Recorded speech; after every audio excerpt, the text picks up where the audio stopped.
My name is Maureen Johnson. Today I'm sitting here with Libba Bray, who is... I thought I was supposed to say something. No, sorry, just I screwed saying... it up. You want to start again? Because I screwed up. No, this is fine. Okay. Do you want to tell the people who you are? No, you tell them. No, I think you should tell them. You think I should? Yeah. Hi, I'm William Faulkner. I've written three books. A Great and Terrible Beauty, Rebel Angels, and A Sweet Far Thing, which is now climbing up the bestseller charts in an unfeasible manner. How do you climb in an unfeasible manner? You just do. I have a rule that I don't write anything that I can't fit into my mouth. Why are your books so big? Because, Maureen, I think you need to challenge yourself. And if you can't do it, then by God, I'll do it for you. Really? Open wide. Come on. Come on. How long did this take to write? Well, the first draft took me 8.5 months, and it was all wrong. It was just wrong. Then I started to write again and drink lots and lots of coffee, and I cried a lot. There was a lot of crying, and also I've heard I didn't smell good, and that took like maybe 4 months. Mm-hmm.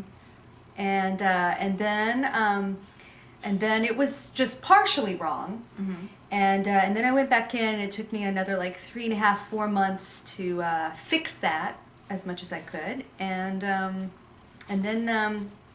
then we put the buns on and some lettuce and tomato, and we had McNovel. There it is, McNovel. Maureen helped me an awful lot. She let me read it. Did. It was a She privilege. did. I think the email went something like this. Maureen, it's 11 o'clock at night, and I really need you to read this. Can you please help me? Because I don't know what's what anymore.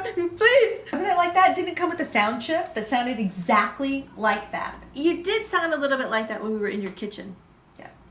When I forced everyone to sit like it was a camp powwow, Mm-hmm. and listen to me spin it out. We and did. You guys We actually were so afraid that I was on the edge that you were like, mm-hmm, No. no one makes sudden moves. We actually just got to sit on the floor and hear the whole story.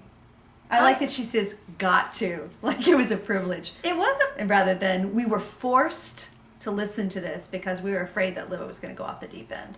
But there does come a very ugly phase. That very, very unattractive break before the dawn where the book actually gets written.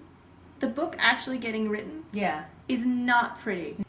It's sort of like transition in childbirth. That's the period where all of a sudden you rise up out of the stirrups and you grab the labor nurse by her throat and you're like, I can't have this baby! You have to have this baby for me!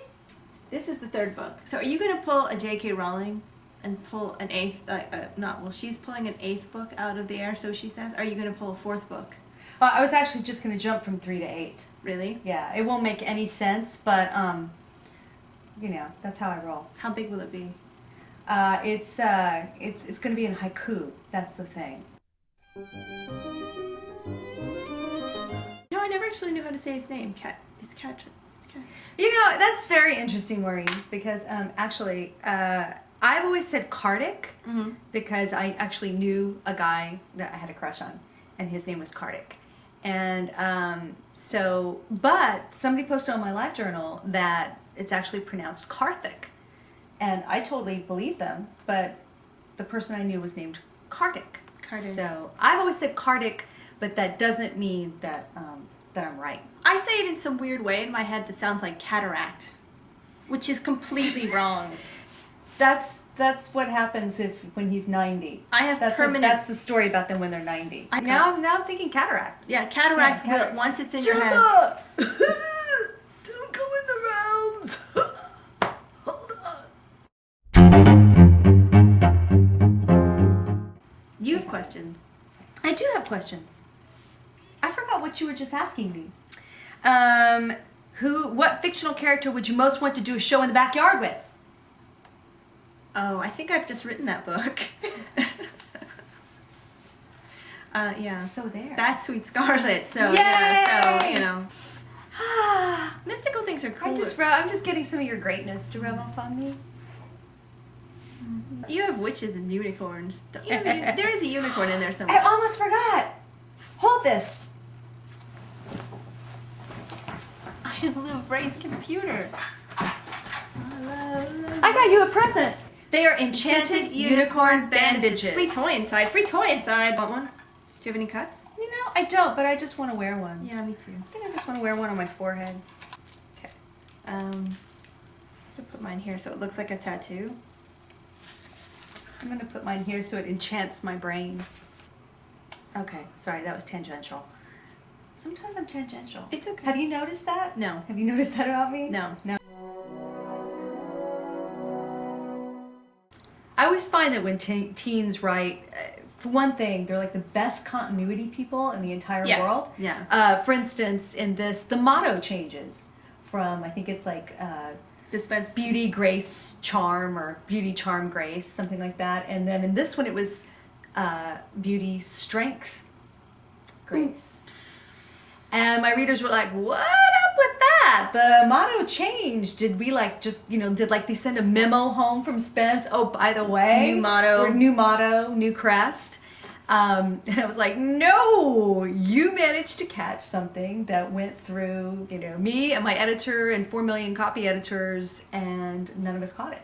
And I think that when adults talk about books, they get that sort of like, it is that sort of vaguely constipated, like, let me withhold. You know, yes, it was a very interesting exploration. It's been a very nice book, you know. Whereas teens will be like, what the hell were you thinking? I hate it and you. I want you to die. This is the best book ever. I love you so much. These are all the things that teens do and that we love them for. Love them for. Yes. So it is You a care relief more. to be able to just be yourself and just talk about stuff without, you know, feeling like you have to be pretentious and put on airs and.